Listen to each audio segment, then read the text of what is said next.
Hello everyone, it's time for us to go and take a look at the iPad mini 7th generation and compare it against the iPad mini 3 and see which particular iPad is the better one for you. Now, here's the thing I can definitely tell you, right? In my personal opinion, it doesn't really make any sense at all to go ahead and buy something like an iPad mini 3rd generation. It just doesn't make any sense at all. You're so much better off purchasing a device that is still supported with software. And with an iPad like an iPad mini 7, this one is going to be a way better one for you than the iPad mini 3. So kind of keep that in mind.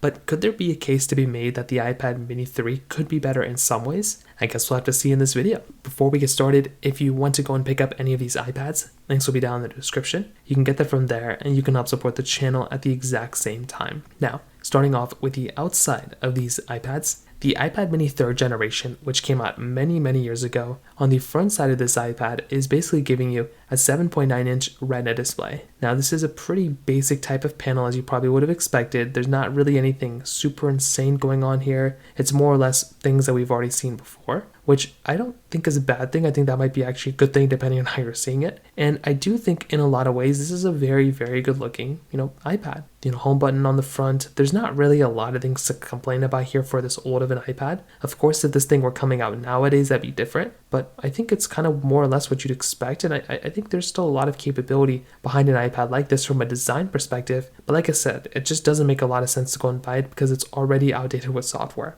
Now, with the iPad mini 7th generation, this is a significantly better looking iPad than the iPad mini 3. So with the iPad mini 3, you're basically getting an iPad that is essentially giving you an 8.3-inch liquid retina display. So this one is a way better panel, has less bezel on it, it looks nicer, and it is one of those iPads that I look at as just being a significantly better iPad in almost every single way. If you were to go through and pick up a device, it does make a lot more sense to go and buy an iPad like an iPad mini 7 because this is the one that's going to be giving you just a way better experience. And that's just kind of what ends up happening time over time and time again. You get the newer iPad, it's going to be giving you just a better experience. So that's kind of what's going on here. You're getting obviously, true tone on the iPad mini 7. You're also getting anti-reflective coating on that iPad as well, which those are some really nice things to have inside of an iPad. Now, on top of those things, another very big thing to keep in mind here too is that with the iPad mini 7, this iPad is giving you USB Type-C ports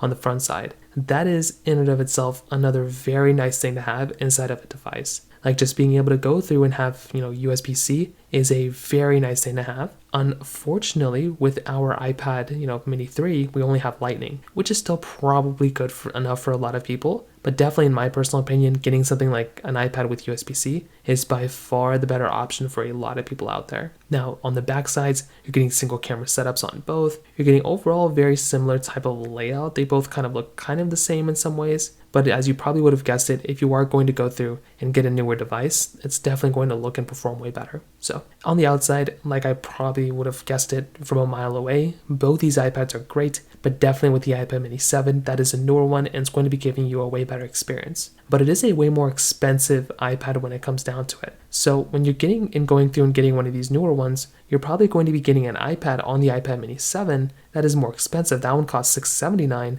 where the iPad mini 3 costs probably like $100 or something like that. So that is kind of a big area to kind of think about. Like if you're trying to go through and like get an iPad that's going to be giving you just a better experience, you probably would have guessed it. Like it probably would make more sense to go and buy an iPad that's going to be better in the used market in some ways. And like that is kind of one of those things to kind of keep in mind. It's not the biggest deal in the world, but that is just one area where you could probably kind of see that going on with. Now, when it comes down to the camera side of things, the iPad mini 7 is giving you a single 12 megapixel wide-angle camera, where the iPad mini 3 is giving you a 5 megapixel wide-angle camera. So in my personal opinion, right, if you're looking at both these iPads, there could be a strong case to be made where something like an iPad mini 3, just isn't going to be giving you a good camera compared to a lot of cameras nowadays. On top of that, you're also getting a 1080p camera on the iPad mini 3, where the iPad mini 7 is giving you a 4K camera. But that's a pretty big difference, right? Like I would say that's a big difference. The biggest difference though is probably when it comes down to that front-facing camera. So the iPad mini 3 1.2 megapixel front-facing camera, iPad mini 7 12 megapixel ultra-wide camera. So those things in and of itself are very important things to keep in mind, because as far as I can tell, you are going to be getting a way better type of camera inside of the iPad mini 7 than the iPad mini 3. So if you were somebody who was looking at these types of cameras and you were trying to find the better one for the most part, it would be clear as day that the iPad mini 7 would be a way better performing iPad in almost every single way you can imagine than something like the iPad mini, 3 in this case. So from that side, that kind of covers it up there for the most part as well. Now, on top of those things, another very important thing to keep in mind here too is that with something like the iPad mini 7, this is going to be one of those iPads that's going to be lasting for a longer period of time. So if you are wanting an iPad, right, that's going to be lasting you longer in terms of software, it might make more sense to go and buy something like an iPad mini 7, because the iPad mini 3 is already kind of done getting software updates. So from those things in and of itself, it just doesn't make a lot of sense to go and buy those types of iPads because you're already done getting software. And that's kind of how I've like kind of always seen this type of device for the most part. But another very big thing, as far as I know, are the accessories. Because the iPad mini 3 has been out for so many years, this iPad actually came out before any of the Apple Pencils came out. So you really aren't even getting like Apple Pencil support inside of that device either. So that is kind of a disadvantage for that type of device because you're pretty much not getting you're not getting software updates, and all those newer accessories that you would have probably gotten on some other devices, you're not really getting on this device either. So that is kind of a disadvantage here as well. So you kind of have to think about that when it comes down to getting this type of device, because if you're going to go through and like get it, well, like I said, it just doesn't make a lot of sense to go and get an iPad mini 3 because you're already done getting software updates yet again. So those are kind of some big things to keep in mind, but the performance is also another one of those big areas. So with something like the iPad mini 7, you're getting the A17 Pro chip with Apple Intelligence with 8 gigabytes of RAM. The iPad mini 3 is giving you that A7 chipset inside of it. And, the problem that we're kind of experiencing with that iPad, again,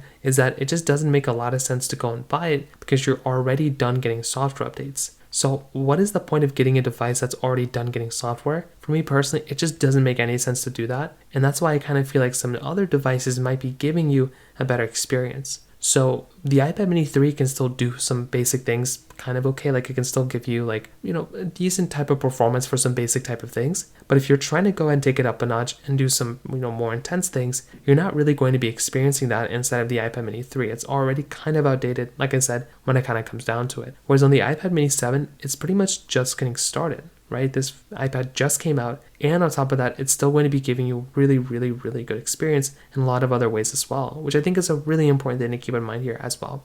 So overall, what I'll tell you is I definitely do like, I like the iPad mini 3 when it first came out. I'm sure it brought a lot of stuff to the table, and I'm sure it was a really good iPad, but it just doesn't make a lot of sense to go and buy an iPad like that anymore because you can go ahead and buy a newer, more, better iPad in so many ways. So personally for me, that's why I look at an iPad like that as being an overall better one. It just doesn't make a lot of sense to go ahead and buy something like an iPad mini 3 anymore because it's done getting software updates. It just doesn't make any sense to go and buy an iPad like that in my personal opinion. So from that side, that kind of covers it up there for the most part. If you have any other thoughts or questions, please let me know in the comment section below. Hit the like button, that would mean so much, but definitely hit that subscribe button. More importantly than everything else, I love every single one of you guys. Hopefully I'll catch you guys in the next video. Peace out till then.